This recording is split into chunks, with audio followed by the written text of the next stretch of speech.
we go through what layer we're talking about. But the reason I show them in onion kind of layers similar to this way is because I want you to keep in mind you can change one layer without having to change the other layers. I can change my investment without changing how it gets taxed, without changing the protections. I can change my protection layer from segregated funds to annuities without affecting the other taxation and stuff like that. It's kind of like when I go outside, I wear a shirt, pants, and socks. Don't worry, I wear more than that, but let's just say those are the main three. If I go and I change my shirt, I don't have to go change my pants, right? Sometimes they clash, but most of the time I don't have to change one if I change the other. And no, we're not getting into the whole romper conversation because I just don't look good in them, so I don't want to talk about them, okay? That's a joke. You can smile. Sorry for that mental image, okay? All right, let's go. So we're going to talk about the protection layer first, because we're going to talk about what a segregated fund is and what protections a segregated fund brings to the conversation that isn't there by itself. There's three main protections that segregated funds bring to the conversation. The first one is guarantees. There are now guarantees attached to this. Okay? There are two types of guarantees in segregated funds. There's a maturity guarantee and a death guarantee. Usually they are both between 75 to 100%. So you can pick a 75% guarantee or a 100% guarantee. You as the agent and you as the client get to choose. Okay? The death guarantee is the one that probably is the easiest to understand.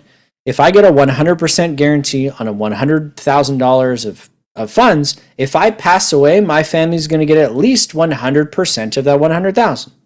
If the value of it's more than 100,000, well, then that's what my family is going to get when I pass. But if it's less than 100,000, they will top it up to 100,000.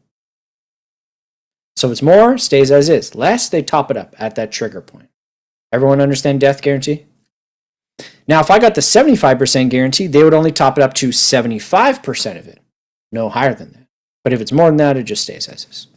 Maturity guarantee triggers at a different time than death does. It triggers at the 10-year mark.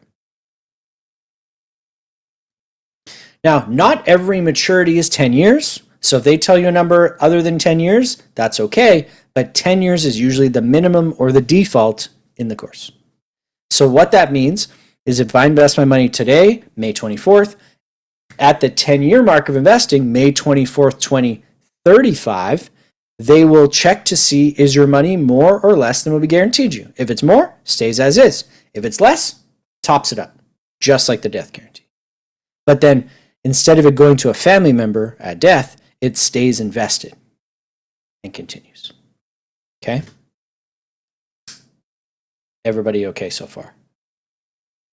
If you top up at 10 years from the top up time, can you update the maturity date?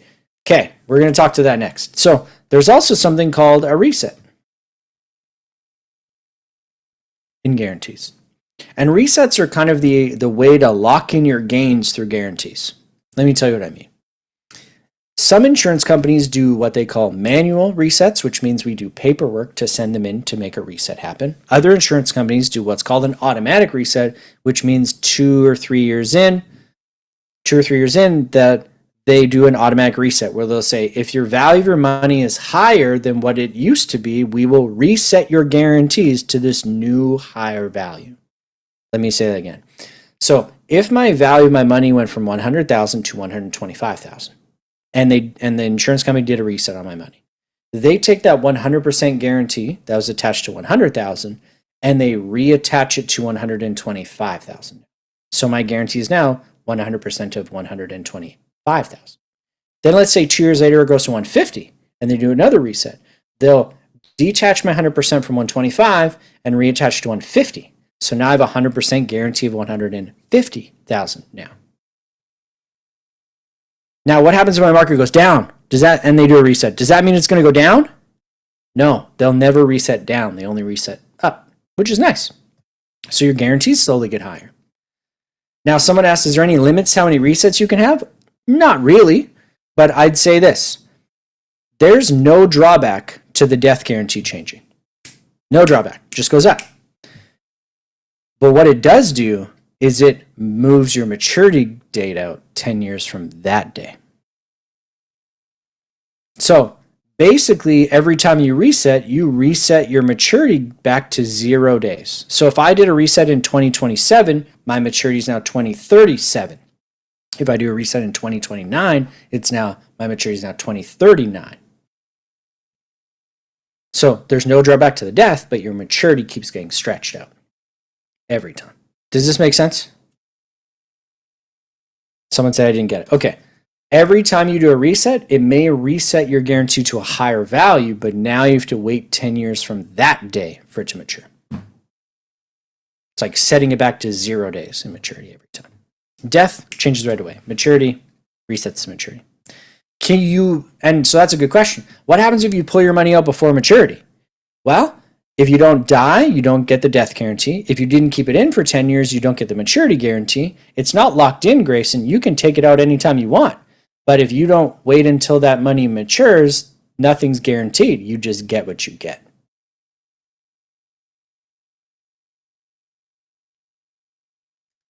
Does your premium change when you reset higher? Heather, this is investments. We do not pay premiums for investments. We put money into it.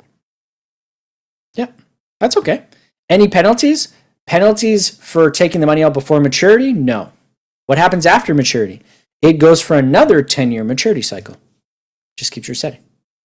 Does another 10-year maturity, and then a 10-year maturity, and then another 10-year maturity. It keeps going. So resets are good because they raise your guarantees, but they also extend out your maturity. If you always do resets, your money will never mature. So sometimes you want to stop your resets, which you can, to let your money mature. So it has that 10 years to get guaranteed. Is there MERs? We're going to talk about MERs later. Don't you worry. Everybody okay with the guarantees? What if you don't want to reset? You stop it. The return is based on the amount of money you earn. We're getting there. Just understand that money can get guaranteed. Trust me, we got lots more stuff coming. I know you guys are giving me really good questions for what we're going to get into. So I'm all good. All right, let's keep going. The second protection that comes with segregated funds is a creditor protection. Credit protection. So good. I love the questions you guys are asking because you're critically thinking about what we're going to go through. We're in the first 50 minutes, not in the last. So don't worry, we got lots more stuff coming. Creditor protection. Credit protection is the idea. Let's use an example of someone passing away. Okay? Because the last protection is it bypasses probate. When somebody passes away, a lot of things have to happen. Now, I'm going to say there's 10 steps that happen between someone passing away and the money going out to the family in their wills. It's probably more like 100, but let's just say that there's 10 for simple numbers. Okay? At step 1 being somebody passes away. At step 2 or 3, the money from a segregated fund will probably go to the beneficiaries because the beneficiary reaches out, say, hey, my mom, brother, sister passed away. I'm the beneficiary. Can you send me the funds? And they say, sure. So they send it out to the family. At step 4 or 5, maybe even 6 in those steps, that's when all the credit card companies, the loan companies, the mortgage companies, they start getting all their bills paid off. So they pay the credit card back, the line of credit back, the mortgage back. But what happens when there's not enough money to pay all their bills? Well, the credit card companies cannot go back and chase the segregated fund money. They cannot go chase that money. Because one, it's already gone in step 2 or 3, and it's already in the hands of a family member. But I will say this. There is a caveat to the creditor protection conversation. They will get access to it if you did it on purpose. Let me tell you what I mean. If instead of paying your bills, you only saved money, they will get access to it. Because you're technically defrauding your creditors by not paying them and trying to put your money in a place so you never have to pay them. That's not okay. In ethics, it says if you're within a year of bankruptcy, they can access that money when you put it in. If it's bankruptcy. But when someone passes away, as long as they were paying bills and saving money, it's credit protected. It's only when you stop paying bills and only put money in investments, that's when it's not credit protected. That's what I'm trying to say. You got to pay bills and save for it to be credit protection. Why is this called a segregated fund? Oh, it's because it's segregated away from mutual funds, maybe, but I don't know the right answer to that question. I don't know why they name things the way they name things. Bypassing probate fees is the last step. of that 10 steps. At the 10th step, before there's that little nest egg of money gets transferred via your family, via the will, the government takes a cut, or they call it a probate fee. Some provinces are a static amount of money, like Alberta. It's a certain amount of money depending on how much is there. Other provinces like Ontario take a percentage. And so let's say it's 1%. If you have $10,000 in there, well, then that's only 1%. If it's $100,000, it's 1%. If it's $1 million, it's also 1%. So it can stack up pretty high. But that segregated fund money does not come into play with probate fees because it's already in the hands of your family at step 2 or 3. It's not even there at step 9 or 10 when they calculate the fee. So it's kind of like if I use all the cash in my wallet and then I go outside and someone says, give me all the cash in your wallet, I don't have any to give them. So this money's not there for them to put a fee on. And if they can't see it, they can't fee it. So it's gone before the probate fees get charged. Everybody get what I'm saying? Nice. So it's credit protected if you're paying your bills still. It bypasses probate because it goes to your family before they calculate probate. And if I say one extra thing about probate, this is one of the reasons why often people name beneficiaries in life insurance rather than name the estate as a beneficiary in life insurance. Because if you dump $1 million life insurance into your estate, which is what this is, they take a probate fee cut of that money right at the end too. So that's why sending them to people is often better than sending them to an estate.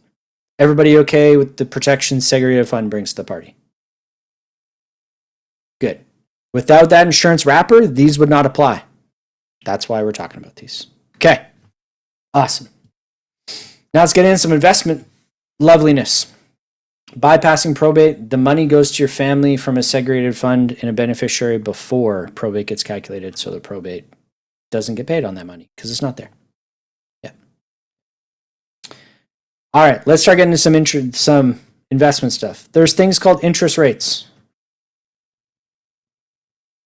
Interest rates are the percentage money goes up or the percentage money goes down in the markets. If, my money up by 5%, that's an interest rate. My money went down by 6%, that's also an interest rate. That's in the market, right? There's also something called inflation rates. Is there anyone in the room that wants me to explain inflation? Anyone know what inflation is? Don't make me make the joke about nobody putting up their hand again. Anyone know what inflation is? All right, good. Please don't make me bring out the really bad jokes, because I will if I have to. And they're not good. You probably don't want to hear them. For those of you that know, you know. Okay. Inflation is the cost of things goes up over time by a percentage. So, and it's the average of everything over a year. So I go buy groceries. I know groceries have tripled in the last 6 years or so, but that's the average of everybody else, every other industry together in one percentage. And so it is shown as a percentage. They sometimes call it the CPI or the Consumer Price Index, you could say. There's also something called a real rate of return. And what a real rate of return is, it's your interest rate in your investment minus the inflation rate. That's your real rate of return. So if I did an example, let's say I earned 5% on my investment this year, but inflation was 3%. My real rate of return is 2%. So it's teaching you, are you getting ahead via inflation or are you falling behind? And by how much? That's what it is. So it's not just about how much your money grows. It's how much are you getting ahead versus the cost of eggs, or are you getting behind by the cost of eggs? Everybody all right? This is where we get into some lovely math. Oh, my boo didn't play. Boo. Okay.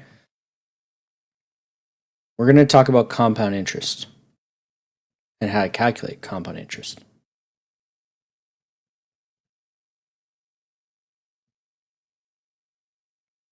Can I roll past this part?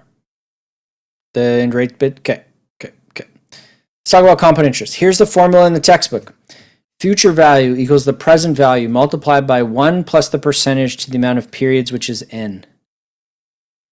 Now, if it was confusing when I said that, good, because I'm not going to teach you to use this formula anyway. I'm going to teach you a simple way to do it That's repeatable on every calculator anyway. Is that okay? I'll show you how to do it in this calculator after, but I'm going to show you an easy, simple way to do it first. Everybody okay? Okay. Put an X there, but like we can still use that. But maybe for my not so great math friends. Can I please go up for 2 seconds? One Mississippi. No, I'm just kidding. I'll leave it up there for a second. So here's the conversation. We're going to use David as an example. Say David wants to grow $1,000 at 5%. Oh, sorry. Let me do this. 5% for 5 years. Scroll down now. How much is it?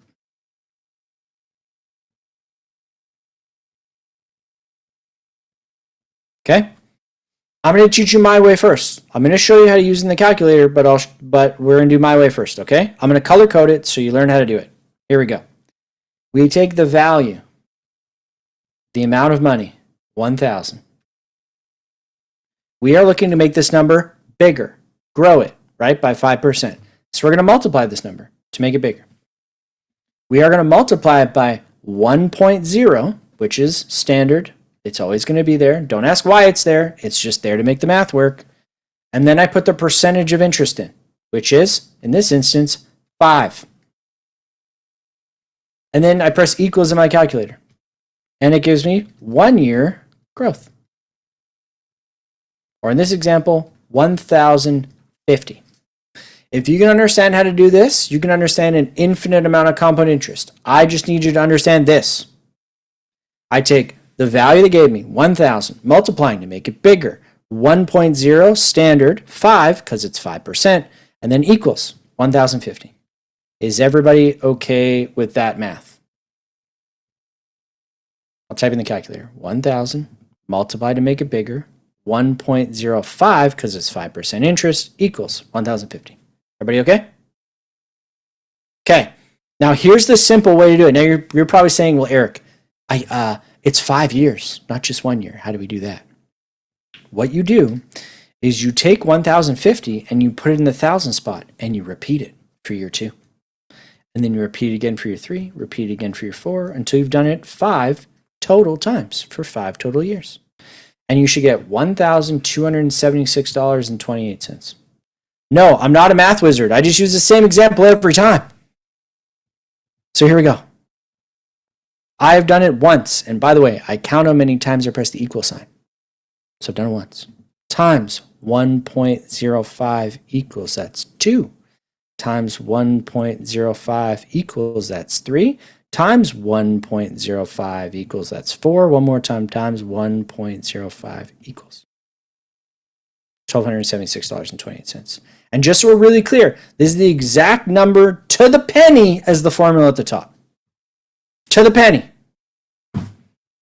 Now, the reason why I like this one over doing the calculator text is because if you get a brand new calculator in the provincial and you don't know how to use it, guess what? Might as well just be a brick if you don't know how to use it. You know what's always in every calculator? The multiplication is. And so you can do it every single time. Now, I'll show you how to do it in the legitimate math. I'll show you in the little complicated calculator for a second, just for the math friends. You take 1,000, just like I did. You multiply it by, and then you put a bracket, 1.05, just like I did. And then you click this YX button, this X with a Y on top. That's the exponent button. And then you put 5 for 5 years. And you press equals. $1,276.28. Same number. Which one's easier for you? In my mind, repeating it in a calculator that works every time. Because, guys, ladies, the certification calculator is not the same as the provincial calculator. And the longer you try and figure out how the calculator works, the more of your time you waste. So I'm not against you doing it the second way. If you can understand how that works and you be able to do it. But I like the first way because it's simple, repeatable every single time. You cannot just keep jamming on the equal sign, Patricia, because that's not how it works in the certification. Now let's go one stage deeper. Here we go. Let's say Lenora wants $3,000 7 years from now at 6%. How much should she invest today? Now, I don't know about everybody in the room, but this seems a little bit more complicated because it's thinking like backwards in time, not forwards in time. Everybody kind of with me on that? Feel more complicated for you than not just me? All right. Teach you how to do it. We take the value. Oh, here, I'll write it out. We take the value, 3,000. Now, we're not looking to make this number bigger. We're actually looking to make this number smaller, right? Everybody with me? Not bigger, smaller? We're going to divide now. And everything else stays the same. 1.0, 1.0. Interest rate, 6 equals 1 year reduction. Or 28.30.19. And then we repeat it until we've done it 2, 3, 4, 5, 6, 7 total times. And that'll give us 1,995.17. Remember, I just use the same examples every time. Don't think I'm doing it in my head. Okay? Here we go. 3,000 divided by X, we're going down. 1.06 because it's interest equals, that's 1. Divided by 1.06 equals it's 2. Divided by 1.06 equals it's 3. Divided by 1.06 equals it's 4. Divided by 1.06 equals it's 5. 2 more. Divided by 1.06, that's 6 times. One more time. Divided by 1.06 equals 1,995.17.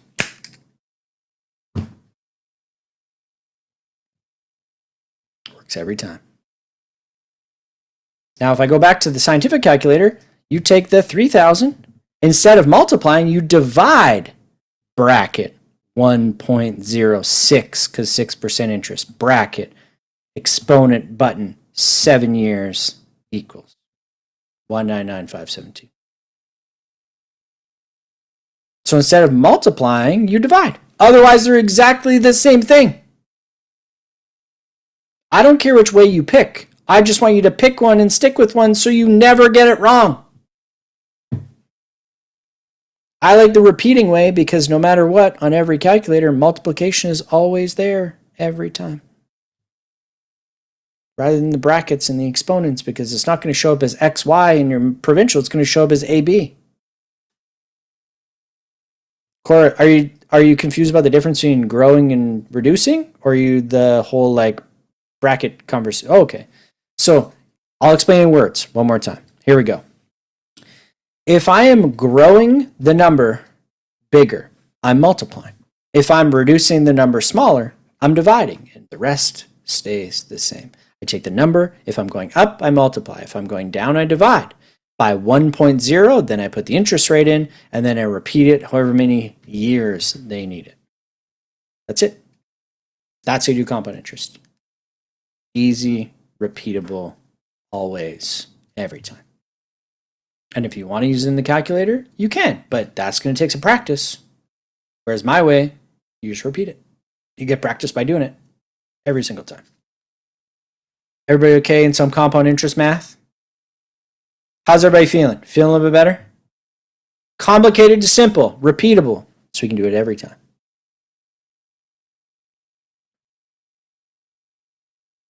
All right, good. Please go on the calculator with your second example. I did that already.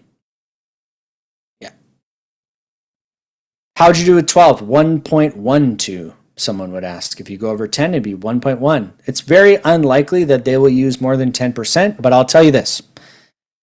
If you get a 3.75%, which might happen, you go 1.0375.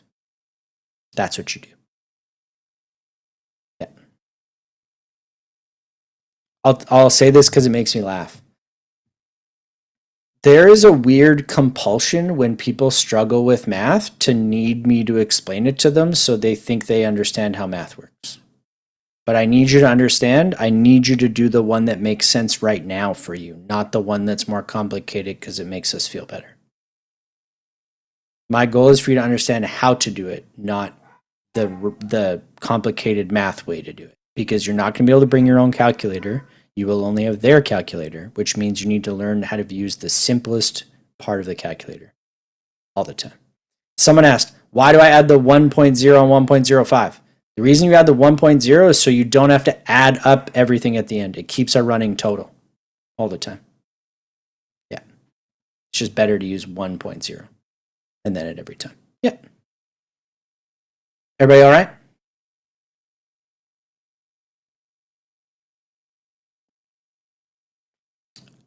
All right, let's go. That's all good. Calculator was easier, but didn't listen properly. It's all good. It takes practice. It's going to take practice. And we'll just do one in the mock later. We'll do one. So we can all do it together. Both ways. All right. We keep going. How to use a calculator if they ask how many years if needed from 3,000 to 5,000? It's a good question. Take 3,000 and start multiplying it up by the interest rate, and whichever one hits 5,000, how many times you press the equal sign? That's the answer. Yep. Just start growing 3,000 by whatever percentage until it hits 5,000, and however many times you press equals, that's the right answer. That is compound interest. You got it. Happiness, that was compound interest. You got it. I mean the calculation? Yeah. All right, let's go. Let's talk about some risks. By the way, we still got lots of stuff to go through in Seg, so just strap in. We're going to go probably right to 5 o'clock at this right now, but we'll see. I'm going to try and speed up when I can. All right, let's do this. Let's talk about some risks to investing your money. I'm not going to give you all of them. I'm going to give you the top 4 they ask about in the course. Here we go. The first one is called inflation risk. Inflation risk is literally that real rate of return conversation, but more often than not, they bring them up for these GICs, these guaranteed investment certificates. These are investments with a bank or some other institution where they lock in your money for a certain amount of time, giving you a relatively low interest rate. The problem with that, the inflation risk of it, is if a GIC gives you 2% and inflation's 3%, what's your real rate of return? -1. And so the risk that inflation grows faster than you is inflation risk. If you lock in a low interest rate, inflation could grow faster than you. That's a risk you're taking by locking in a low interest rate. Everybody get what I'm saying by that? If you lock in a low interest rate, inflation might grow faster than you. So that's a risk you're taking by doing it. Yeah. The second one is called an interest rate risk. This is also when you lock in interest rates in these GICs. This is when you lock in a rate, you're stuck with it. If the markets go up, you don't. If the markets go down, you're stuck. You don't. That can be a good thing if you got a low mortgage rate and it went up.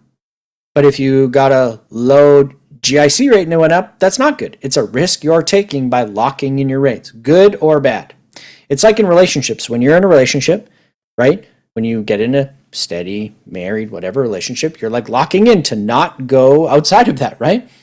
It's supposed to anyway. But, that's just a bad joke because sometimes I watch garbage TV, blame it on the fiance, right? It's okay. The where I draw the line, though, I will not watch The Bachelor. That's where I draw the line. That's where I draw the line. No Bachelor. No Bachelor, no Bachelorette. No thank you. But it's okay if you watch it. It's okay. Maybe I'm just jealous. I don't know. Something.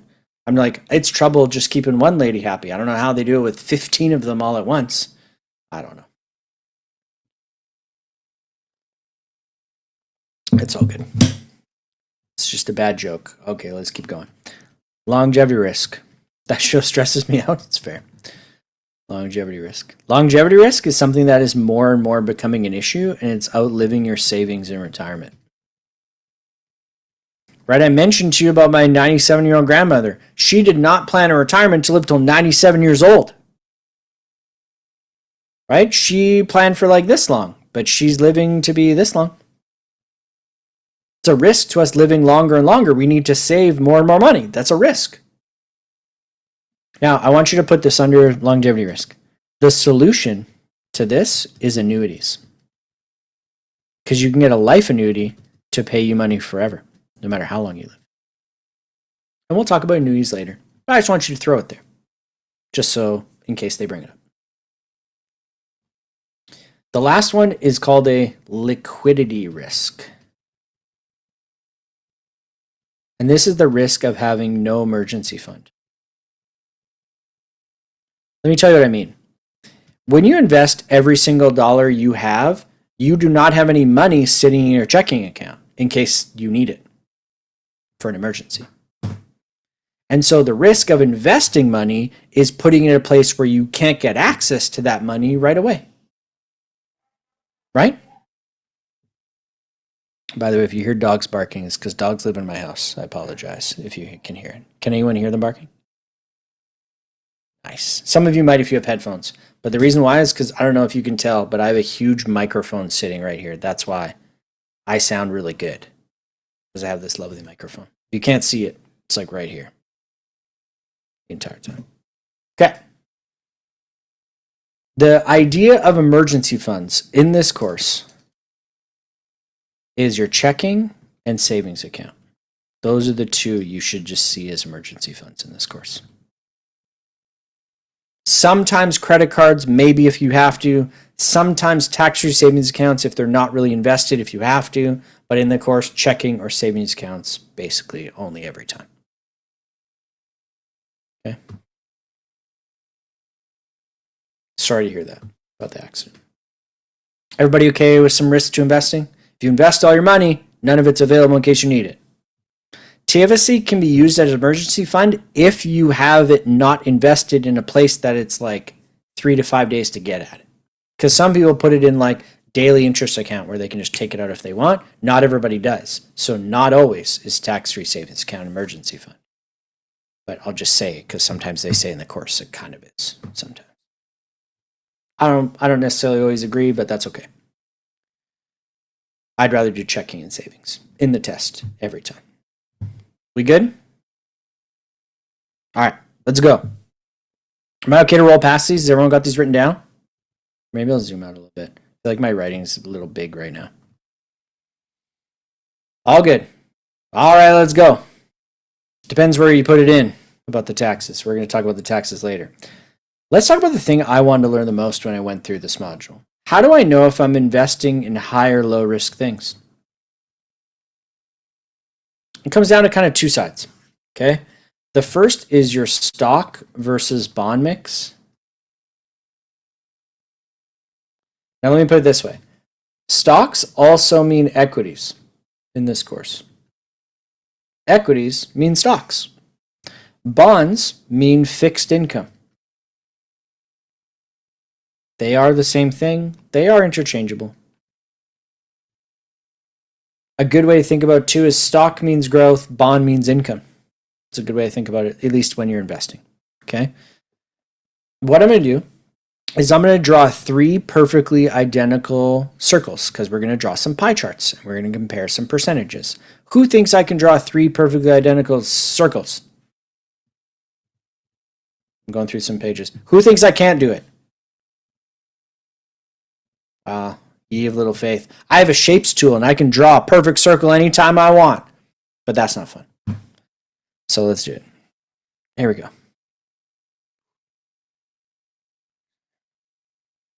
Oh, it's not a good start. Perfect. Look how gorgeous those look. Man, I should get a graphic design, right? Just kidding. They're not that good. Okay. Let's talk. The first one is 75% stocks, 50% stocks, 25% stocks. Then let's talk about bonds. Let's say 25% bonds, 50% bonds, 75% bonds. They're ellipses. Thanks for getting. No, I'm just kidding. So let's talk about what these mean. Okay. Stocks are when you invest into part of a company, and as the company grows or shrinks, your investment does as well. So I buy stock in Apple. As Apple goes up, I go up. If Apple goes down, I go down. You ride the wave of the market. Okay? Bonds, I would say most people maybe don't have full grasp on. What bonds are is you lending money to a company for them to give you money back plus extra. So stocks are buying into a company. Bonds are you lending money to a company. And then they're going to pay you back some plus extra. And so if you think about it this way, let's say I gave Dorothy $20 and Dorothy said, Eric, I'll give you $25 back next week. That's like a bond. My $20 doesn't grow until Dorothy pays me $25. And so that goes up a little bit sometimes, but more often than not, it's flat. So stocks kind of ride the wave, bonds more or less stay flat. So in this top example, if the majority of the money is going up and down and only a little bit staying flat, well, that would be the high risk of the group. The medium, well, half of it's going up and down, half of it's staying flat. Well, that would be the medium risk of the group. And then the bottom, only a little bit's moving, but then most of it's staying flat. So that would be the low risk of the group. So Eric, are you basically just saying more stock percentage, more risk? Yeah, that's what I'm saying. And that's what you should treat it in the test. That's a good way to think about it. If the percentage of stocks is higher than the other guy, it is more risk than the other guy. That's a really good way of thinking about it. That's the way I would think about it. Can I explain blue chip and penny stocks? I got that wrong in the test. I didn't understand. Blue chip, big company, penny stocks, small company. Good way to think about it. Penny stocks are like companies that sell shares for pennies, but they also disappear because they only were worth pennies, you could say, compared to blue chip stocks, which are big. But those are really good things to search if you need to get a little deeper into those, for sure. Yeah. Let me put it this way. Penny stocks can be higher risk because the likelihood of small businesses going out of business is way better than like an Apple. So there's like more potential. They could triple in size in a year, which is more ups, but they could also go bankrupt in a year, more risk. Whereas blue chips, like it's Apple only goes up and down by a little bit, even though they make it look huge on the stock market things, right? Yeah, you got it. Everybody okay with stock v bonds? More equities, more stocks, more risk. Clear? All right, let's go on the other side. Diversification. This is the one that can feel a little bit more complicated, but I want to demystify the conversation a little bit, okay? Usually there's two ways they diversify money. Either geographically, where it is, or what industry it's in. They say it's in Canada or US or Canada and the US, global, or they say it's in gold or silver or oil and gas or healthcare. Those are places or industries, and sometimes they kind of both go together. What I want you to keep in mind here is if you put your money in more places, you're in less risk. Anyone ever heard that like don't put all your eggs in one basket conversation? Okay, I'll give you an example. I learned this really young. Don't put all your eggs in one basket. I have an older brother. I said this already once. When I put all my Easter eggs in one basket and then my brother stole my basket, I lost all my eggs. So the next year, I shoved a couple in my pockets. So when my brother takes my basket, I still got some eggs in my pockets. I diversified my Easter egg portfolio. That's what I did. That's basically what I'm telling you to do. If you put all your money in one place or one industry or one country, if that country does good or bad, you do good or bad. But if you put it in multiple places, you don't lose at all. Sounds like a bad brother. Well, I'm not going to say he was a good brother back then, and he would probably agree. But we worked together in WFG all day, every day. So obviously you didn't burn the bridge too bad. And if I'm completely honest, it's probably partially my fault. By being easily beaten up as a child. No, I'm just kidding. It's a bad joke.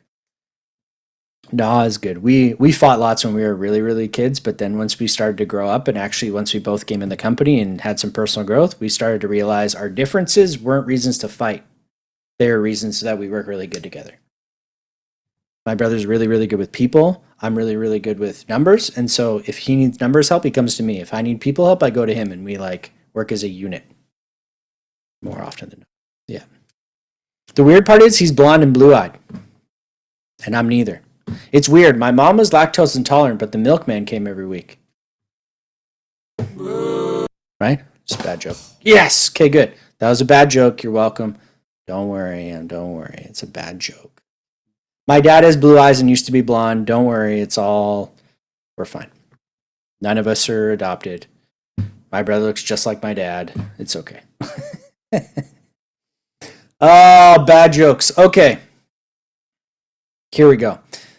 Basically, what I'm trying to tell you is anytime you get into questions where they start giving you, oh, it's real estate investment funds, it's fund of funds, it's index funds, it's Canadian equity real estate funds, I want you to keep in mind, the more specific they get, the more risk they're in. So ask yourself, is an investor more or less things than the next guy? If it's more places, less risk. If it's less places, more risk. It's kind of like if you had a microscope and you were zooming it in, the tighter you zoom, the more likely you miss everything. But then if you zoom it out, you can see a little bit more. Basically, what I'm trying to say is this side will seem confusing, but I want you to ask yourself this question every time.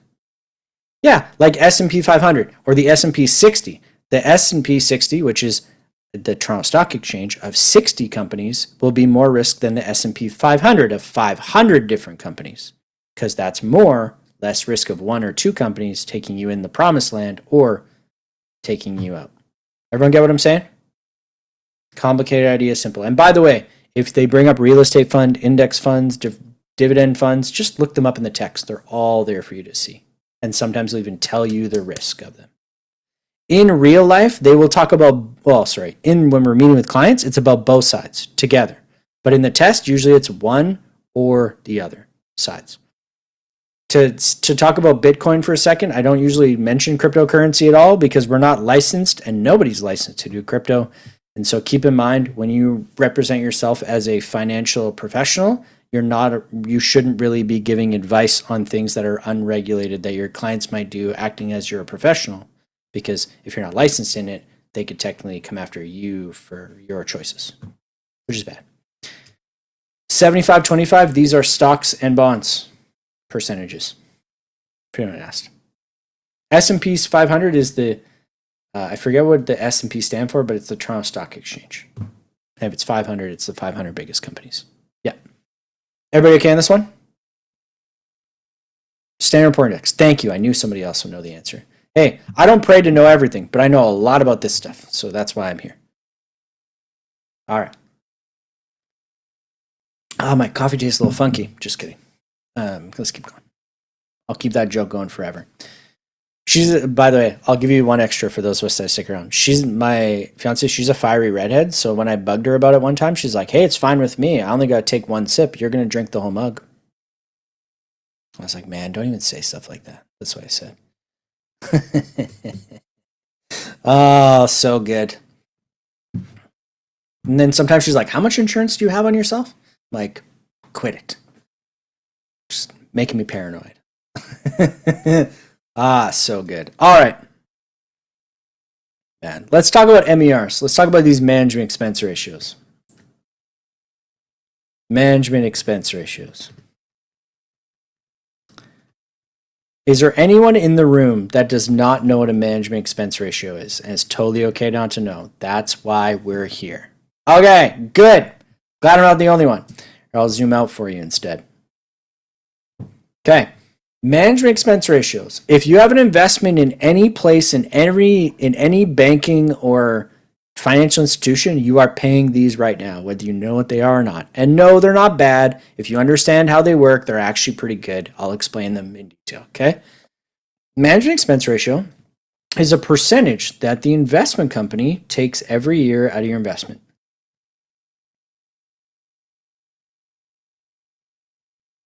Takes yearly. So let's say the MER is 3%, as an example, okay?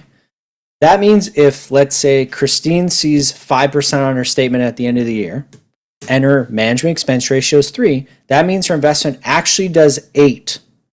The company takes their 3% for their management expenses, and then we see 5 on her statements. Then let's say the next year she sees -5 on her statement. That means that the investment did -2. They take their 3 and we see -5 on our statement. So they take that 3% whether the money goes up or down every single year.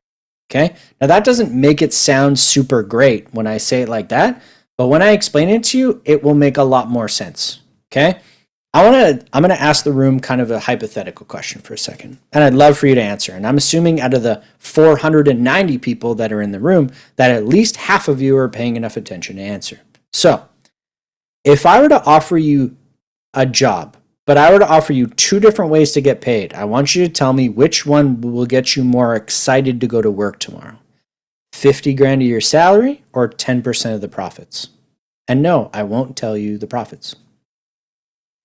Which one to get you more excited to go to work tomorrow?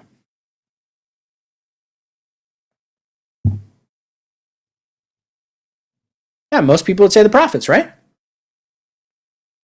Why would most people say profits? Because if you double your income for the company, you double your income too, right? The more you work, the more you get paid. That's why you guys are here too, right? But here's the conversation. Let's say it's not 10%. Let's say it's 1%. That's about what the investment company gets every year. And this goes to multiple places. Now, it's okay if you pick the 50 grand of your salary, by the way. I'm not going to get mad at you. But I'd say most people get more excited about the percentage because they work harder, they get more money, right?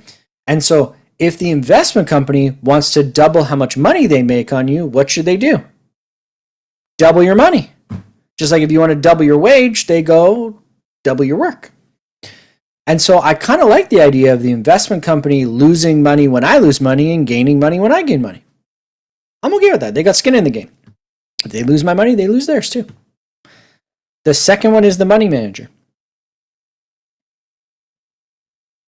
They're the ones that buy, sell, get into debt, get into gold, get out of silver, things like that. Okay. I like even more the idea sometimes of me putting my head on the pillow every night and somebody else putting their head on their pillow thinking about how to make me more money. To make them more money. It basically uses the selfishness of humanity for me. I like it. Because if they want to earn more money on my money, they go earn me more money. The third one is your guarantees. For the person that said, Eric, what about the premiums for segregated funds? We don't pay premiums, we pay this. This is the little extra we pay for those segregated fund protections, those guarantees. So traditionally, segregated funds, MERs, cost a little bit more than mutual fund ones do because segregated funds have guarantees that we pay for that mutual funds don't have guarantees that we don't pay for. Not a lot more, but a little bit more. The last one is the advisor. We get paid a percentage here too. Now, this isn't why I love these. Okay? It's not why. The reason why I like MERs and why I think it's good for us to understand how they work is because there's no reason for the investment company to do anything but the best because they'll suffer too.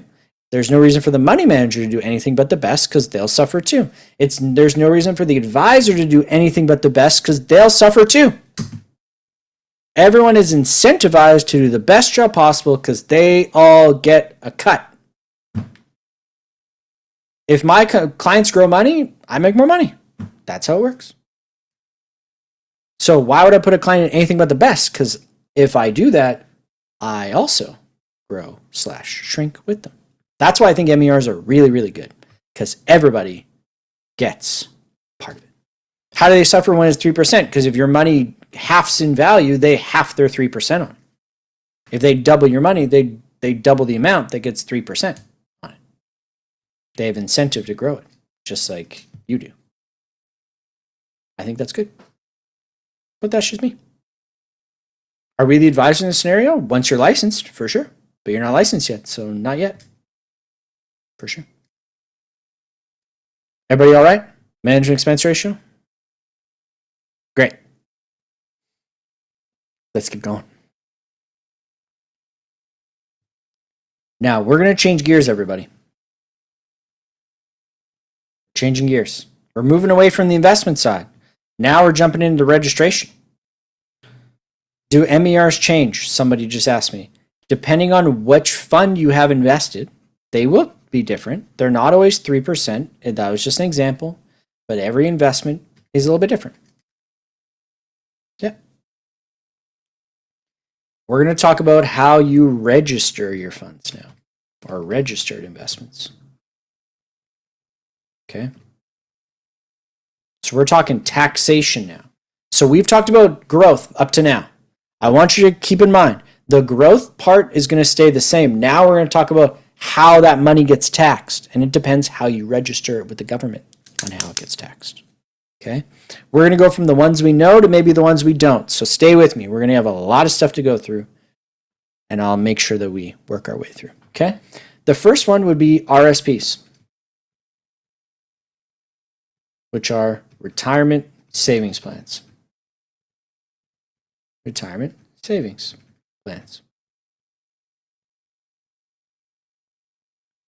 The way RSPs work is you get a tax deduction when you put money in,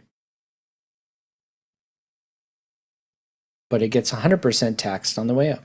Now, I don't mean your tax rate is 100%. I mean it gets taxed just like you made it at your job when I say it that way.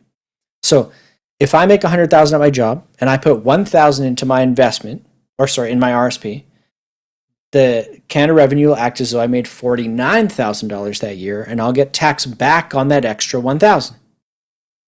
And then the next year, if I make my $50,000 a year salary and I take out that $1,000, Canada Revenue will act as though I make $51,000, and I'll have to pay extra tax on that $1,000, like I made it from a paycheck. Is everyone understanding what I'm saying? You get tax back on the money you put in. You have to pay extra tax on the money you take out, just like a paycheck at your tax rate. And for anyone that might be worried, you don't ever have to calculate a tax rate. If they need you to calculate it, they'll give it to you. Okay? Just don't be worried too much about that. Everybody okay with that part so far? Okay. At age 71, these will convert to what's called a RIF for you. You can calculate, you can do it before age 71, but at age 71, they will convert for you to a retirement income fund. Okay, that's one of the things I want you to know about RSPs. Once they hit age 71, they convert to these RIFs, these RIFs. The other things I want you to know about RSPs, okay? Let's talk about the contribution limit for a second. Because there's a little trick with the contribution limit that maybe I can show you. It is 18% of last year's income. Now, before somebody asks why last year's, because you don't know what your income is this year completely yet. Someone asked me how many minutes are left. Probably 45 to an hour. The explanation. We still got a ways to go. Okay, we're pretty content heavy. We're going to try and make it less, but we'll see. You can bring carryover from previous years.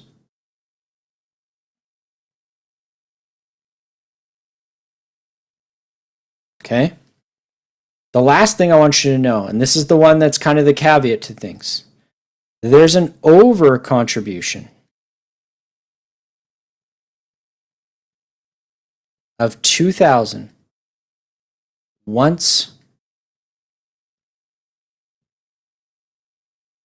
just once.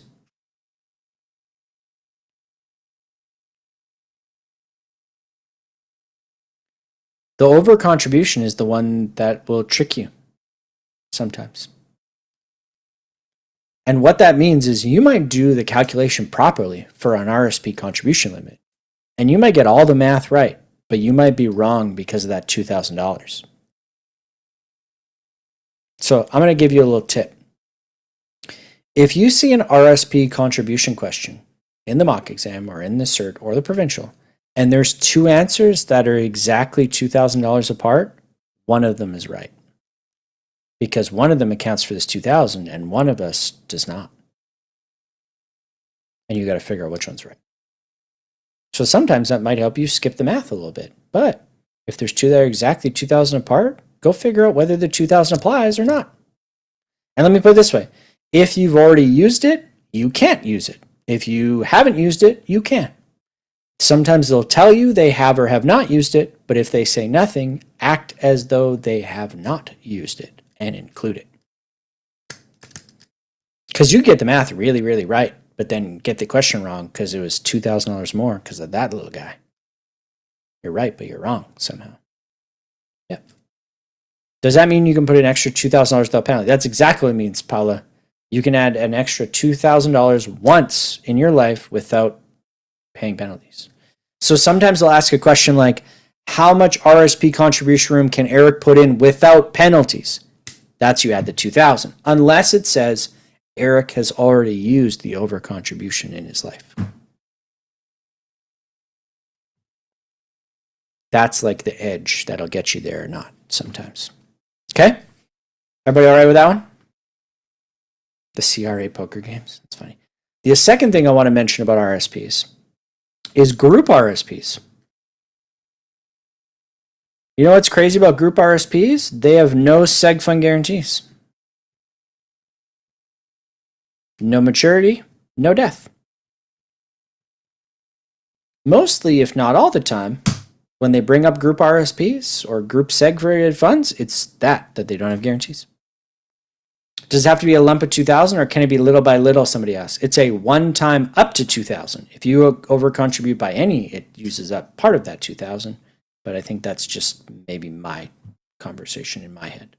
So I don't know exactly, Irene.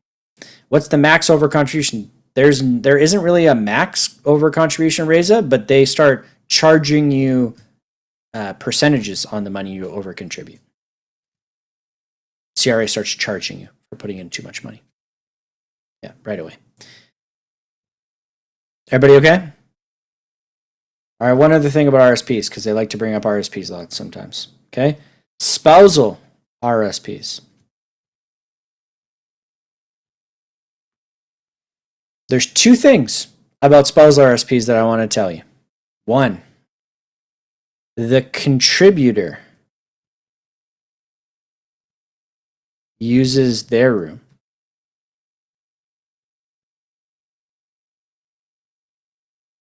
So if I'm putting money in my fiance's RSP, I'm using my own contribution room to put in hers. I am not using her room at all. Whoever is contributing in is the one using their contribution rooms, not the one who's receiving the funds. So I could put all of my contribution room in a spousal for her, and then she could put in all her money into her own. That's true, because I use my own to put in hers. She uses her own to put in herself. What's PC time? Pacific time? Yes, because it is 4 p.m. Mountain Time. The second thing, can you do both? You can. For sure, Jason, because I'm using my contribution for her and she's using her own for herself. Now, someone asked, what's the benefit of a spousal RSP? If my tax rate is high, I get a tax deduction at a high tax rate. If her tax rate is low, when she takes the money out, she pays a lower tax rate. And so somehow, some way, we save taxes. Because I get taxes back at, say, 45%, and then she takes money out at 20% later. So technically, I got 25% tax more than she's going to pay taking it out. The second thing about spousal RSPs is they have to be in the account 2 years for it to transfer ownership. Or maybe ownership isn't the right way. Transfer tax rates is a good way to say it.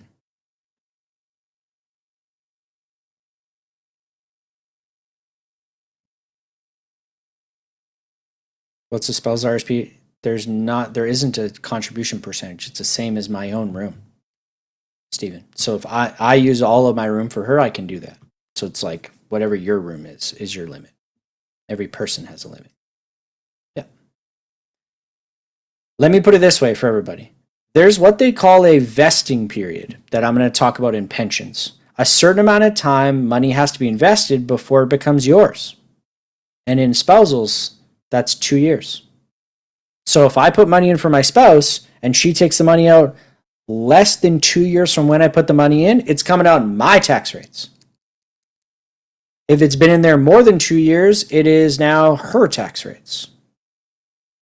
That's the edge. It's not vested until it's been there 2 years, or it's not really hers unless it's been in there 2 years. I put money in for her. If I take the money out too soon, I still get taxed at my rate because it's still my money. After it's been there 2 years, now it's hers. She gets taxed at her rates. 2 years is that cut line. Yeah. Can you do some calculation examples? I get that everyone wants examples in math, but this is not math. I just need you to understand conceptually what's going on. If I use my contribution room to put in hers, I'm using my room to put in hers.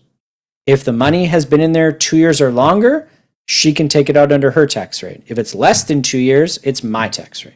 That's how it is. The person who gets the tax rebate is the person who contributes the money, me. I get back at my tax rate to put in hers. Yes. Don't get it confused. I'll say it one more time simply, and I just want you to understand what I'm saying. I put money in her RSP, so I get deductions at my tax rate. I get taxed back at my high 40% tax rate, let's say. And then she's going to keep the money in her account for years and years and years until retirement. And then when she takes the money out later in life, she's going to take the money out at 20% tax. So we got money back at 40%, and we're going to get pay money at 20%. So we saved 20% taxes in the midway. That's why you do it. If she takes the money out too soon, within 2 years of when I put the money in, it will not be taxed at her rate. It will get taxed at my rate because it hasn't vested, been in there long enough for it to be hers. The reason why you do it is to save some taxes by putting it at a high tax rate and then lower it and taking it out at a low tax rate later. Okay? And I use my room to put in hers, not her room. Are we okay? Awesome. What's the advantage of leaving your RSP till it's converted to RIF? Let me put it this way. You take money out of your RSP, you get taxed on. So sometimes people leave it in there because they don't want to pay the tax. And then at age 71, it becomes an RIF. And there's different rules. But I'm going to leave RSP behind. Is everybody okay with me leaving RSP behind? All right, good. RIFs have a minimum out per year. So basically, once your RSP's been in there long enough, the government says you have to start taking money out. So you have to take a minimum out every year. Now, if you ever need to calculate the minimum, because I know somebody's going to say, can you show me the calculation? Look up RSP withdrawals in the textbook, and there's a table that tells you at 65, it's 4%, and it slowly creeps up every year. Do I know what every age is? No, because I just look at the table every time.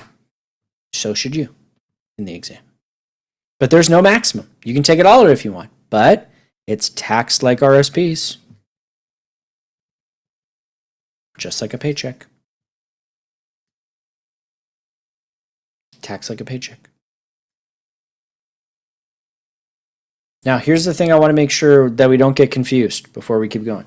RSPs always go into RIFs at 71.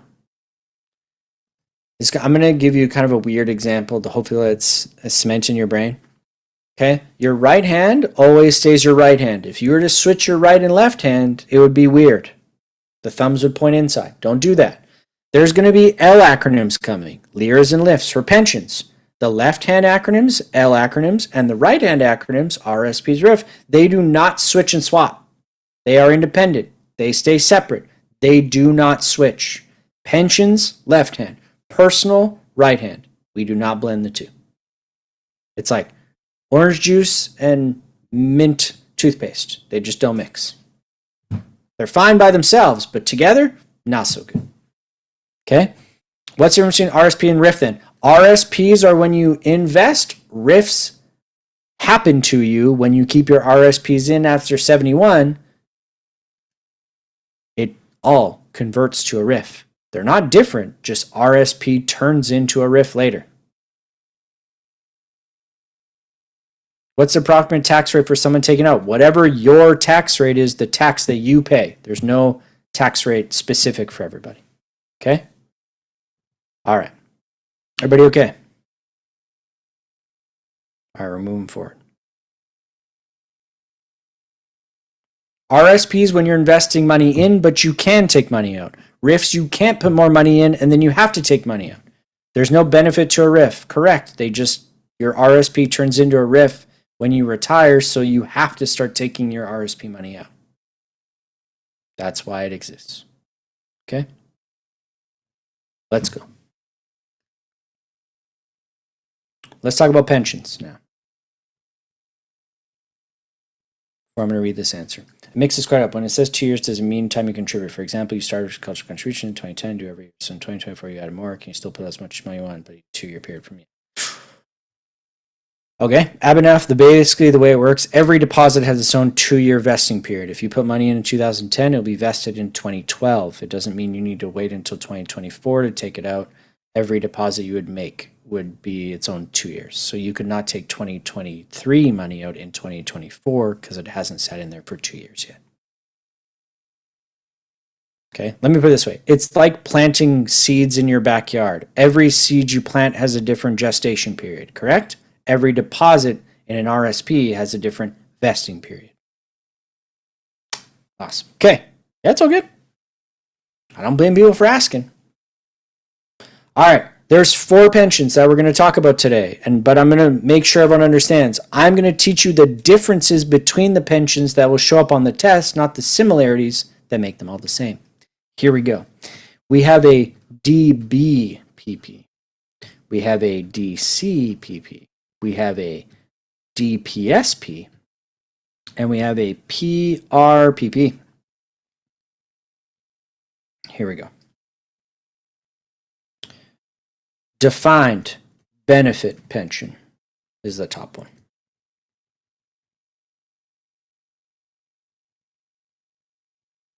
Defined contribution pension is the middle one, or one of the middle ones. By the way, if anyone starts asking, Eric, what's the last P? It's just the word plan. I'm just not writing them. Deferred profit sharing. Deferred profit sharing. And pooled registered pension.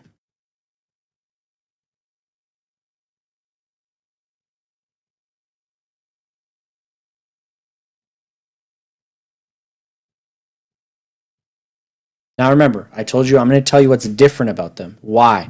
Because they each have distinguishing features. And so when you're going through the test, they will talk about the distinguishing features so you know which one to pick. If I talk about one similarity between all the pensions, most of the time you put in money and your company puts in money. When you retire, you get a certain amount of money every single month in retirement. That's how pensions work. Is everybody kind of clear on how pensions work in that way? You put in money for a long period of time, and then the company pays you for a little bit of time. Oh, sorry, my ear headphone is just killing me right now. I guess those of you who didn't notice, I have like a in. That way I can hear myself. Okay? The benefit pension has a benefit the other pensions do not. And that benefit is a guarantee. So the company that you have your pension with says, Eric, if you put in blank amount of money for blank amount of time, we give you this exact amount of money in retirement. So for example, you put in $1,000 a month for 20 years, we'll pay you $5,000 a month in retirement forever. Something like that. It doesn't matter whether the market's up. It doesn't matter if the market's down. We promise you $5,000 a month. That's what a benefit pension is. That is good for the employee, but bad for the business. Why? Because if there's not enough money, the business has to put more money in to make up that guaranteed amount to the people that are retired. My father has a benefit pension plan because he was pseudo-government. He actually worked for the Workers' Compensation Board for Alberta for 42 years. So he has a guaranteed amount that he's going to get no matter what. Mark it up, doesn't matter. Mark it down, doesn't matter. The contribution one does not have a guarantee. That's its distinguishing factor. It rides the wave of the market. Pension up, market up, pension up. Market down, pension down. Hopefully you retire when it's up. It rides the wave. Not as good for the employee, better for the company, because the company doesn't have to put in extra money. It just is what it is. Your company you work at will tell you which pension they have. You don't get to apply for a pension just as is. You need to work at a company that offers a pension, for sure. And if you're wondering which pension you have, I don't know. You got to go ask them, right? I get people that sometimes ask me very specific pension questions, and I'll just say, I don't know. Ask your field trainer. Go sit down with them, and they'll show you. Because there's so many out there. Okay? Profit sharing plan. The specific part of profit sharing is this is employers only. Or at least employers are the only one that can contribute.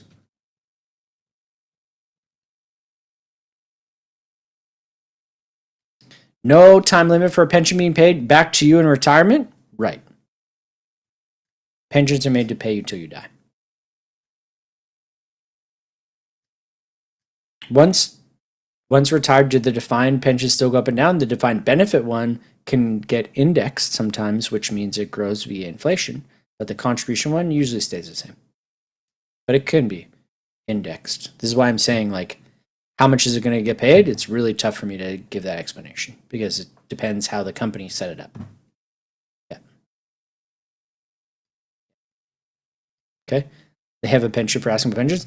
The reason why I'm giving you these specific points is because they'll say, Eric started a company and he wants to start a pension, blah, blah, blah. He doesn't want to put in extra money if he's out money. Which pension does he not want? He does not want a guaranteed pension because he doesn't want to have to put in extra money and guarantee anything to his people. Do you guys see what I'm saying? Or they're like, Eric wants to put in money, but he doesn't want any of his employees to put in money. Well, then that's going to be a profit sharing one because Eric only puts in money, nobody else puts in money. Do you see what I'm seeing? I'm trying to give you the cheat codes to get them right. The last one, the pooled one. The pooled one is the flexible one. Anyone can jump in the pool. Nobody has to, including the company. Usually, in the defined benefit, contribution, and deferred profit sharing, the company does have to put in money. In the pooled one, they don't. Whoever wants to jump in the pool can, but it's a public pool, and the company doesn't have to participate. Because you're pooling in money with a bunch of other people, right? So I just think public pool is a good way in my mind to think about it. Anyone can jump in and out anytime they want, but don't think of it as like nobody's cleaning it. Just the company doesn't have to jump in with you. I see one person laughing like it's a gross pool. Why'd you think it was a gross pool? Why didn't you think it was a clean pool? Can you say again how the employees access the money? We're going to talk about that. But in pensions, you don't. Pension money is not there for you to withdraw and go buy a boat with. Are pensions part of RSPs? They are not. RSPs are personal money. Pensions are company money, and they do not mix. Okay? Everybody all right? There's two things you can do with pensions when you retire, or at least what happens with pensions. The first thing you can do with pensions is when you retire, they set amount of money that you get paid, and you get paid that amount of money for the rest of your life. The other option is you can pull your pensions, or you can say, give me my 200, 300, 500,000 in my pension, and I'm going to invest it myself. They call that pulling your pension. And when you pull your pension, it comes in as a lira. To answer Benushi's question, is DPSB any guarantee? Nope, because it's not the benefit one. The benefit one's the only guaranteed one. Locked in retirement account. Someone asked me to repeat PRPP. It is a pooled where anyone can put money in, but nobody has to put money in. No one's mandated to do it, not even the company. You can put in money, but you're pooled with everybody else that wanted to put in money. Nobody has to. Okay. Who manages a PRPP? Sometimes the company does. Yeah. When you put your pension, do you only get the amount you put in, or was that amount supposed to be when you retire? Good question, Paula. So sometimes you put in money into a pension, sometimes the company puts money into a pension, and sometimes it's both. Okay? Let me state this really clearly for everybody. The amount you put in goes to your RSP as personal money. The amount the company put in goes into a locked-in retirement account because it was company money. And so sometimes when you pull your pension, there's two chunks of money that comes out. Your personal money that goes to RSPs that you have access to, and the company money that goes into a locked-in retirement account that you don't have access to right away. Everyone okay with the split? In this course, though, here's the really firm part I want to put you.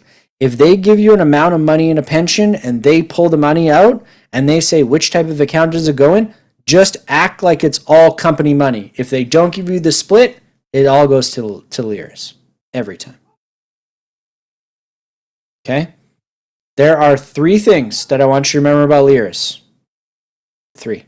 Everyone's getting ahead of ourselves. Let's just stay with me for a second. The first is pension money in this course always goes into Lyris. The second thing about Lyris is at age 71, they will convert into LIFs, life income funds. Just like RSPs turn into RIFs, Lyris can turn into LIFs. Okay, and the third thing about Lyris, before I answer some of the questions in there, is the vesting period. Remember we talked about an amount of time, the spousal part? We called it a vesting period. Same thing here. The company puts in money for you, but there's a certain amount of time you need to wait until it's your money to take. Sometimes it's 2 years of money, but it's not always 2 years. The pension company, the company you work with, gets to tell you how long the vesting period is. But until you're past the vesting period, you can't take it. Just like my spouse can't really take out the spousal RSP money at her tax rate until it's after it's been vested. Now it's hers. The ownership swaps when it's vested. CPP is completely different from Lyris and LIFs. CPP is completely different. If we have time, we'll get into CPP and OAS, but we might not. Okay. None of these go in your pocket unless the next generation contribute the same. Still no luck because of family shrinkage. I don't know what that means, but sure. It sounds more like an opinion than a fact, but that's okay. That might be something to check with. So pension amounts, I reduced my RSP limit. So I'm not sure exactly how to pronounce it. Ragesh, I'm going to go with. Sorry if I pronounce it wrong. They are called pension adjustments. So when your company puts in money into your pension, or you put money into your pension, that also uses up RSP contribution room. They're called pension adjustments. It all comes out of that 18% pool. So if you put some money in your pension and some in your RSP, there cannot be more than 18% of that income or carryover total between pension payments and personal payments. Pension adjustments. Okay? Oh, someone's saying if the company disappears, so is your pension? That's what somebody said. Happens. Now, is the lump sum withdrawal when the pension's taxed? Well, we're not there yet. When you withdraw the money out to Cumbo, it does not get taxed when you pull it into a LIRA. When it gets taxed is when you start taking it out of the LIF, because you have to. LIFs have minimums and maximums, and it's taxed like an RSP. So there's more restrictions here. You have to start taking out money after age 71. And there's a minimum and a maximum. And it gets taxed just like RSP. This is how you access the money from your pensions when you pull it. You get, instead of getting a consistent amount like a pension does, you get a range that you have to take out in between those. For all those asking me, like, what happens if a company goes under with a pension? Take your pension out before they go under so you can claim your money before it's gone. But I would talk to your field trainer about that. For sure. What if a company has an RSP program but no pension program? Then the money is going to go into RSPs matching. And it's still whatever dollar goes into RSPs uses up whatever of your room. If a company matches dollar for dollar in your RSP room, every dollar you put in counts as 2 towards your RSP room because they put in a dollar and you put in a dollar. 2. Just like if you put a dollar in pension and they put a dollar in pension, 2.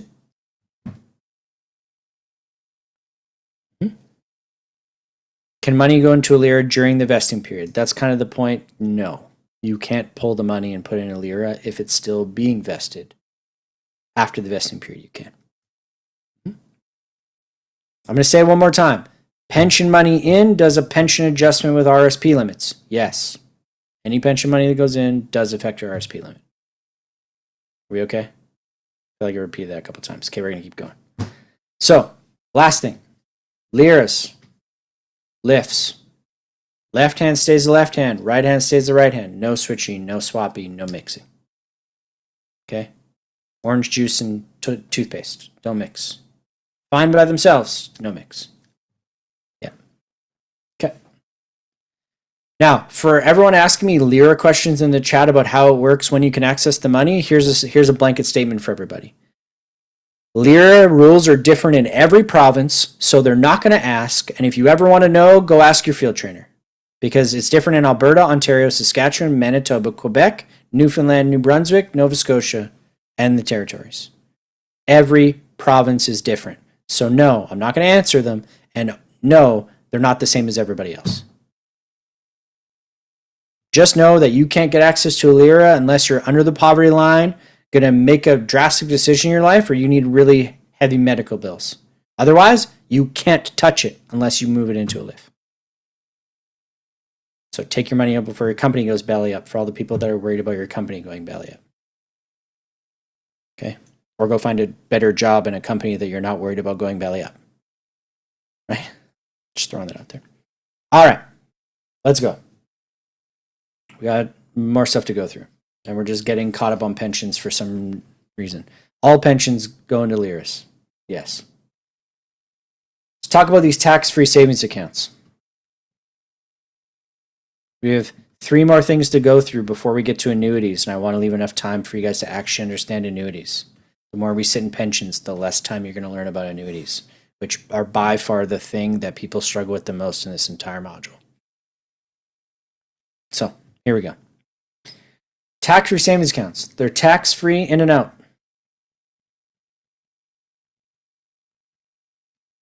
There's a contribution limit here too. And if you ask me what your contribution limit is, you need to tell me how old you were at 2009, how much you put in, how much it's grown, how much you've taken out.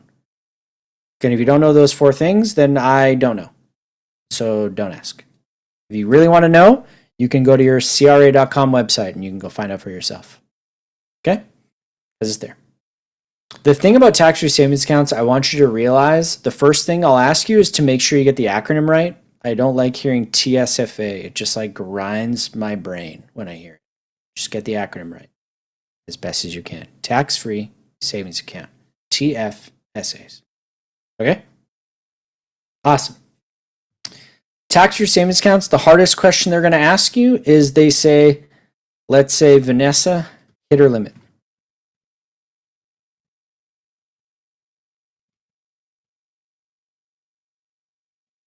She takes out 10,000. So she maxed out her TFSA. She takes out 10,000 today. She's going to get a bonus at work of 15,000 next week.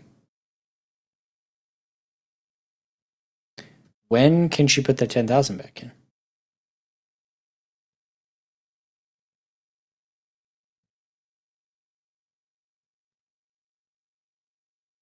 The answer is January 1st.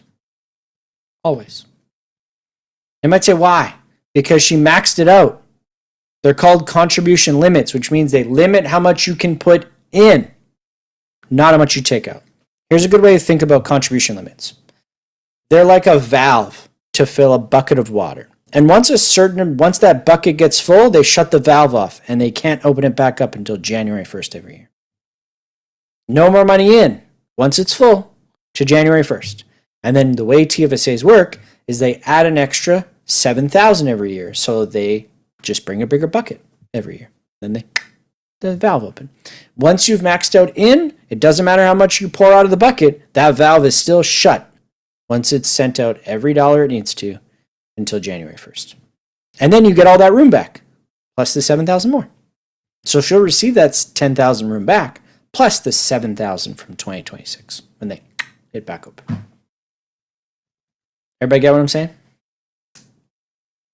It limits how much money goes in. And once you max out how much money goes in, no more money in for the rest of the year. Clear? Nice. All right, good. Now they added something new in the segregated fund module for this year. You can invest, Maria. Just remember when I talked about those layers? This is only the taxation layer. The investment layer doesn't have to change. Yep. I can't keep going back, everybody. I need you to stay with me. If you're getting distracted, that's something that I'm going to... By the way, here, I'll throw this out here, okay? Just so everyone's aware. Tomorrow, there's more content life insurance than segregated funds. So we're not going to be going forward, going back, going forward, going back. We're going to be going forward relentlessly for 2 hours. And if you need to see it, I'll show it to you at the end of the day if you need to.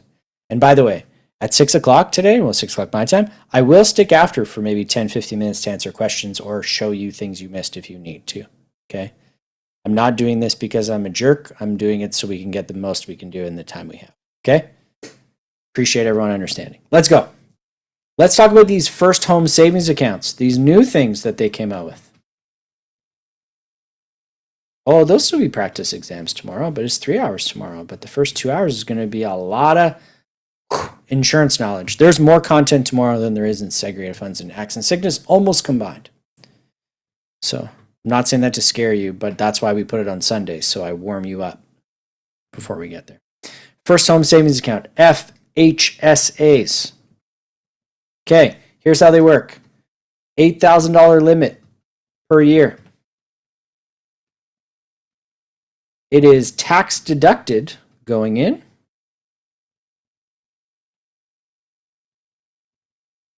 And it is tax-free if you use to buy a house.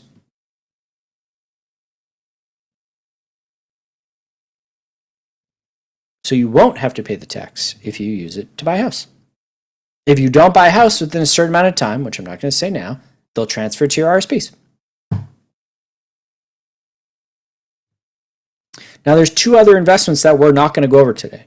Our ESPs, which are education savings plans, and our DSPs, which are disability savings plans.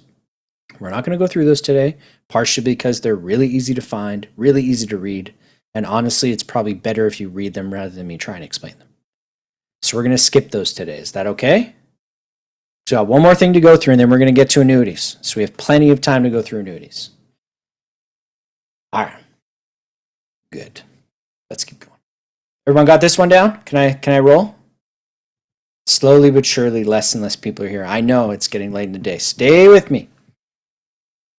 Is FHSA for permanent residents only? I do not know that answer. Yeah, not sure. That'd be good to look up for sure. You can look it up in the eligibility section. It'll be there. Maybe I'll check for you. The FHSA is not a cumulative total. If you haven't put money in, your 8,000 does not start.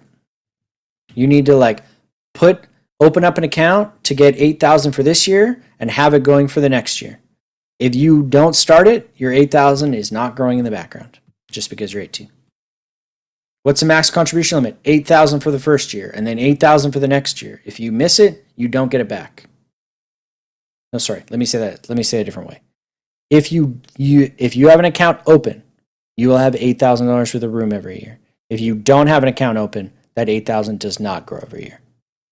So when these came out, they said, open up an account now so you get your $8,000 open now, and then next year it'll go to $16,000, even if you haven't put in $16,000. But no account open, no 8,000 starting. Okay, let's keep going. Non-registered. The way non-registered works, okay? is not any of the other ones. It's not any of the other registrations. It is outside, none of the above, none of the other things. It's not a TFSA, FHSA, PRPP, DPSP, BBPP, DCPP, RSP, RIF, LIFT, LIR, any of those things, okay? None of the above. And so you don't have to put money into one of those registered things we talked about. You can keep it non-registered. And you all have non-registered money right now in your checking account, savings account, because it's not invested in any of those registrations. It's just not registered. And so there's a couple different things to know about this. The first one is a successor owner. You can name a successor owner. But then it's not credit protected. Well, if it's in a Seg fund, it is. Because segregated funds bring the credit protection. So you can name a successor owner in a non-registered. So what this means is instead of it technically selling to send to your beneficiary, you can name an owner to take over as if it's theirs. Tell me if you have a question, the chat's the best place for you for sure. So the way this works is instead of an RSP, let's say an RSP is going to go to my children. The way RSPs work is they have to cash it out or deregister it, and then there's tax that gets paid, and then they send the remaining to my beneficiary in a check. Because non-registered, it doesn't have to do with that deregistering step. You can name someone as an owner to take over. So it goes from my name to their name. It's not a sell and a check gets passed. It just becomes their account. That's how that works. Okay? This is when anti-money laundering comes into play. I'm not saying tax-free savings account is not registered. This is completely different from tax-free savings account. Carlos, yeah. Tax-free savings accounts was a couple of things back. Yeah. FHSA is not non-registered. It is separate. FHSA is its own thing. Mm-hmm. FHSA is you registering it as a first home savings account. Non-registered is not registering it as any of the other things. Yeah. It is external from everything else. Yeah. Anti-money laundering is the idea to make sure money isn't getting paid to terrorists, to drug companies, making sure money isn't coming in or out or inside of Canada. That's like military money, drug money, terrorist money, illegitimate funds, whatever that is. It basically are steps and questions that they ask to make sure that it is legitimate legal tender, legal money. Now, the reason why anti-money laundering exists more in the non-registered world versus the registered world we talked about is because everything else we talked about had limits. Non-registered has no limits. And so there can be a lot of money that moves really fast. So if I get that email from someone saying, hi, I want to send you $14.5 million because you're cute. And I say, deal, send it, right? I would set up on one of these. And then if I name them as successor owner, I pass away, now it's their fund. That's kind of laundering money in Canada, right? And so the idea is they just want to make sure that it's legitimate tender. Can someone send you $14.5 million? Of course they can, but it's probably not legal when we see those emails. That's why we probably shouldn't do it, right? The last thing in here is capital gains tax. Yeah, you can do it as a gift. It's not that you can't do it, Lawson. It's they'll just ask more questions and make you prove it's legitimate funds. Right? It's not a no, it's a make sure it's legitimate. Yes. It's not. It's making sure that we're not laundering money in and out of Canada. Yep. Now, capital gains tax, if I'm completely legitimately honest with you, when I passed this course the first time, I didn't know how this worked at all. So I'm going to re-explain it to you the way I understand it today using a quick example. Is that okay? All right, here we go. If I invest $100,000 today, and 5 years goes by, and that money grows to $150,000, and I decide to cash the money out now. I want my $150,000 now. This money gets split in two separate segments. The first segment is how much I invested myself, that $100,000. The second part is the gain, the growth, which I'm just going to call the gain. Is that okay? The growth, the profit. These two sections get taxed different. The amount I invested, They call this an adjusted cost base. We're going to talk about this a lot more tomorrow in life insurance, or ACB. The one thing I want you to remember about adjusted cost bases is they are tax-free. They're the tax-free portion of something when you sell it. So Eric, you're saying the $100,000 that I invested, I'm going to get back tax-free? Yes, that's exactly what I'm saying. You will pay no tax on the $100,000 you invested.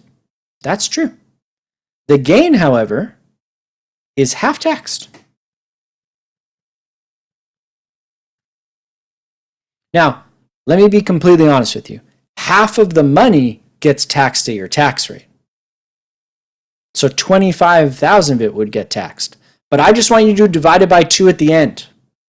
So what I would do is I take the gain times my tax rate divided by 2.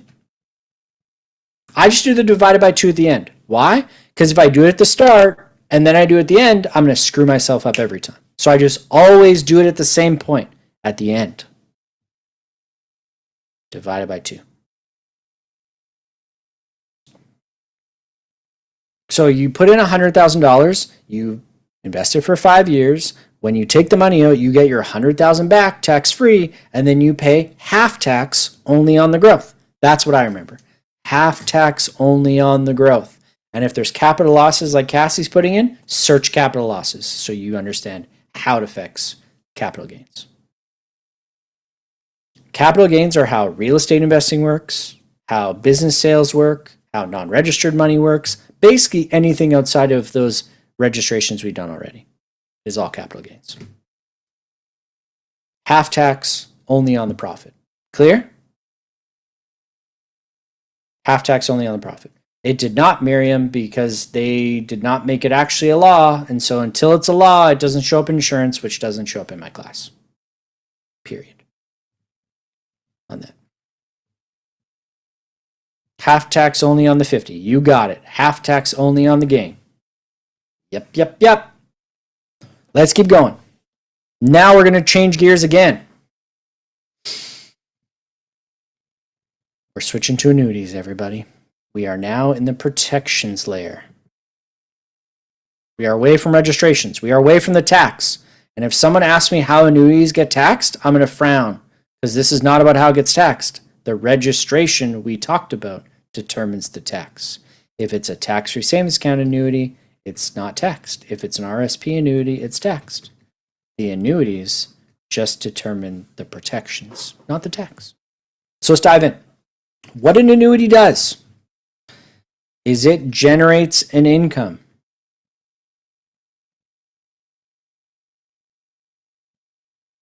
Conceptually, what an annuity does is it takes a large sum of money and turns that large sum of money into spitting out money every month.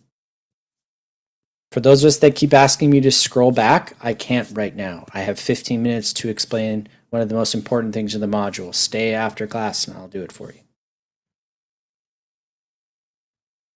Unfortunately. An annuity is like a mortgage, but backwards. When you go and get a mortgage from a mortgage company, you ask them for a lot of money, and then you pay it back monthly principal and interest payments. Everybody kind of get what I mean by a mortgage in that way. Okay.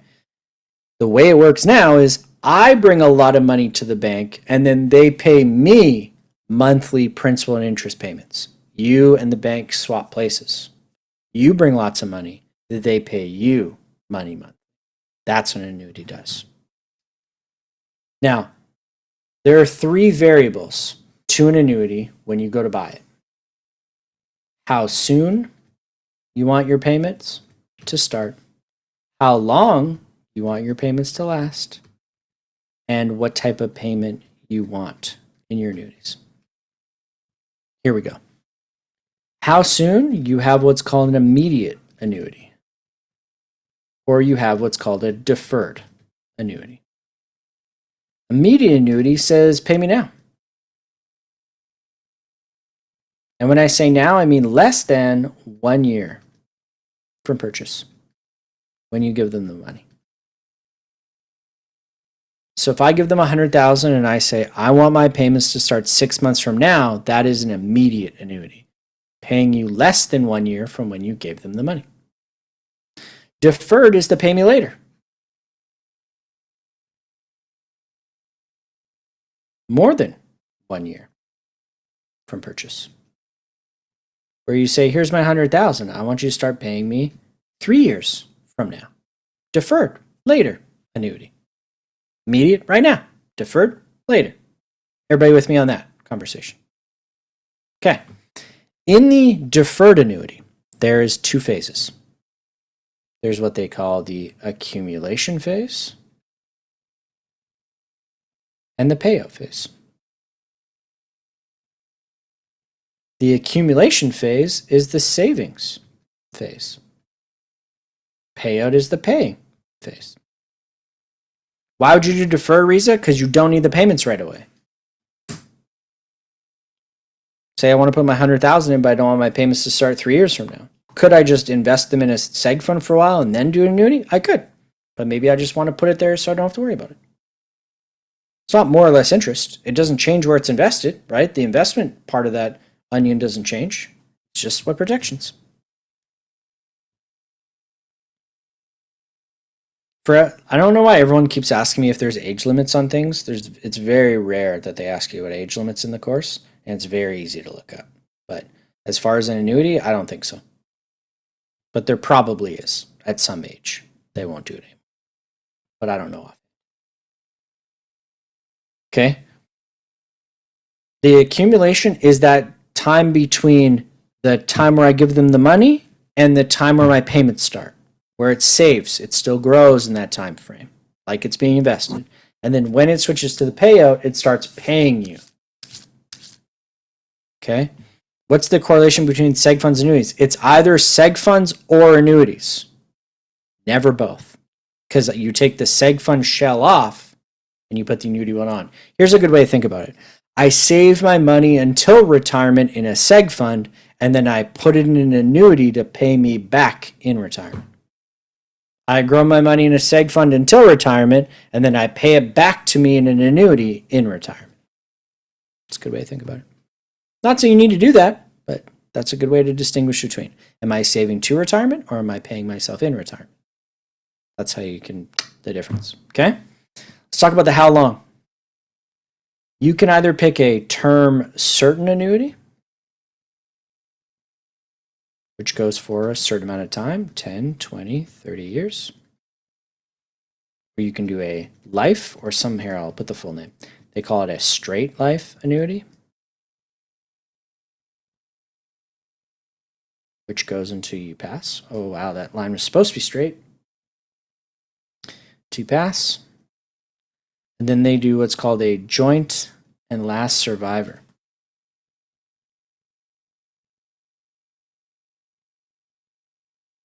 Which goes for 2 people's lives. Let me zoom this out a little bit, just for everybody. Please put under joint last survivor, siblings, spouses. No parents and children here. No parents and children. Okay.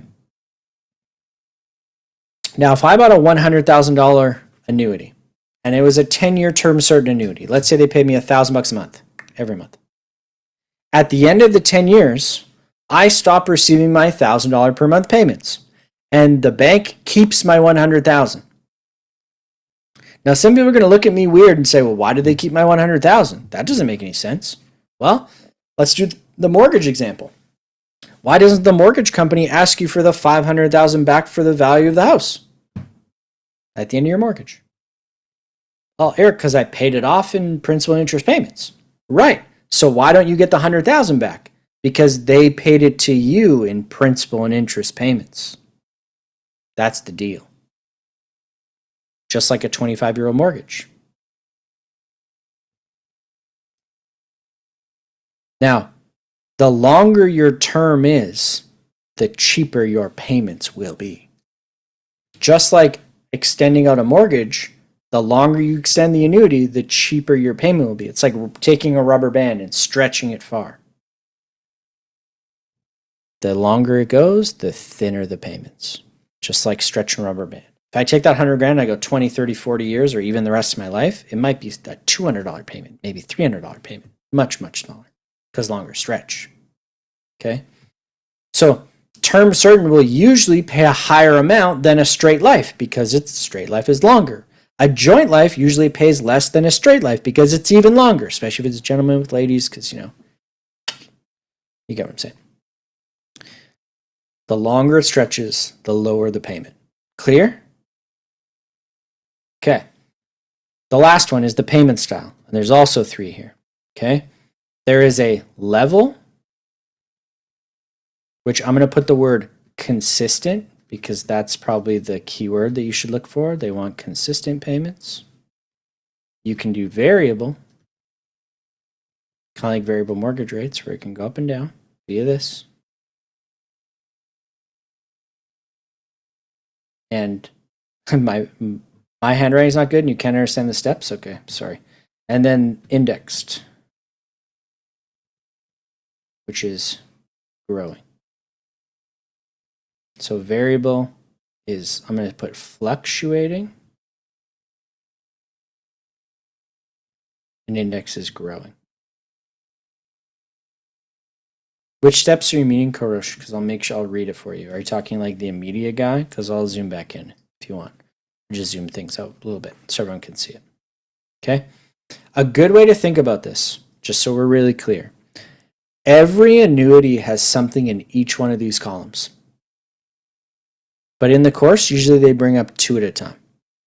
So what I want you to search when you're going through these, or what you search through the paragraph for, is how soon do they want it, how long do they want it for, and what type of payment do they want. Okay? Because they're going to say something like, I want my payments to start 6 months from now for 10 years, and I want my payments to never change. That would be a immediate, pay me now within a year, term, certain amount of time, level, consistent payments, annuity. Now, people might say, well, Eric, why would anybody buy an annuity instead of just investing their money? I get where you're coming from, but keep in mind, this is for people who were more worried about consistent income than they are about growth in their investment now. Like, my dad's retired. He's $5,000 less on his paying his bills. So he takes a chunk of his investments, put it in, so he can receive that $5,000 a month every single month for the rest of his life. Priority difference. Is it about growing my money to bigger money? No, it's about having enough money to pay my bills every month. Yeah. No, Eric, my writing's good, but your handwriting's bad. No, you're good. Does it generally pay more than the bank? Yeah, it does, Grayson. Principal and interest payments. 10 years, $1,000 a month for $100,000. That would be $120,000 worth of payments, principal and interest. So yeah. What are the tax rate? Please don't ask me about the tax because we just talked about tax-free savings account means it's no taxed. RSPs would mean it's fully taxed. Non-registered means that it would be partly taxed. The tax is determined by the registration, not the annuity itself.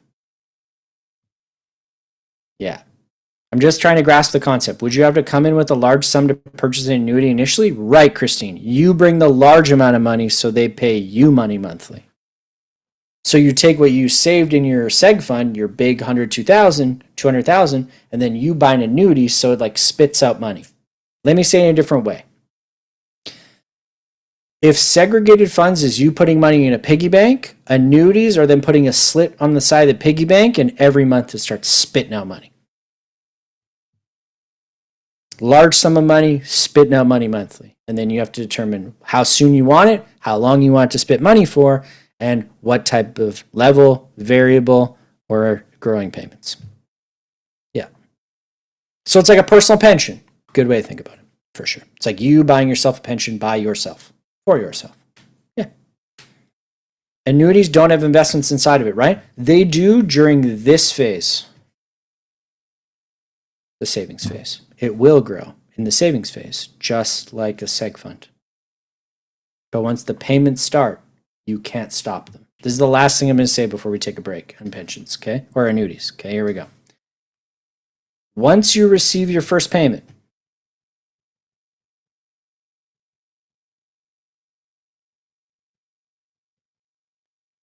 it gets locked in. The only thing you can change beneficiaries. So you can't change the length, the amount. You can't even stop it once it starts. A good question they like to ask is, Eric's 5 payments in and he wants to cancel his annuity. How much money is he going to get? 0.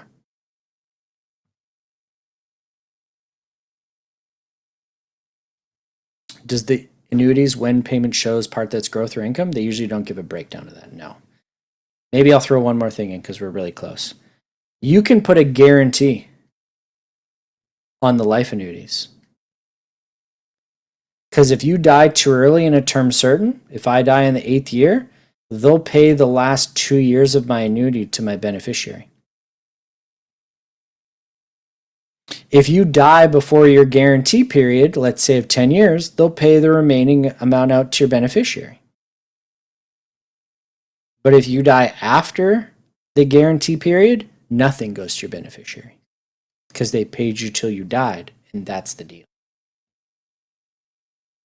So if someone's like, I want to make sure that we receive at least 20 years worth of payments, then you put a 20-year guarantee on a life annuity. So if you die before 20 years, they'll pay out until 20 years to your family. But after 20 years, once you pass, they paid you till you die. That's the deal. Yeah. So the beneficiary gets it if you die too early in a term certain or before your guarantee.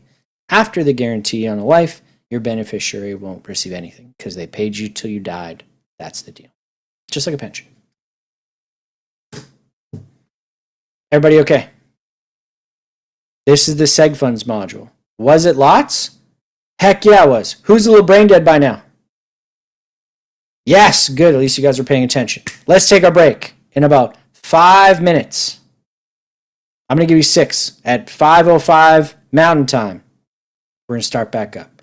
Go, stretch your legs, relax your brain. See you in 5. We're on the last leg of the day. How's it been? Has it been a long day? Yeah, I would say so. Someone asked me, are the exams open book? Yeah, but not open book in the sense where you can bring your own notes. Open book in the sense where you get to use the textbook. You get to use the textbook to search through the entire time. And that's like one of the best things about this course. I don't know if you guys know, if you've ever heard this, if everyone's ever told you that, but back in the day, they were not open book. And there were only one exam. And it was 140 multiple choice questions that they could ask you about anything in any module and how it all worked together. And it was crazy. But it's okay. They probably, let's be honest, they probably ask a little bit more particular questions now than they used to because it's open book. They can ask you those type of questions. But on that notes, you mean your own are not allowed. Your own notes are not allowed in any. Is it a physical book or PDF? It's always going to be digital every step of the way as far as searching through the textbook. Thankfully for that. So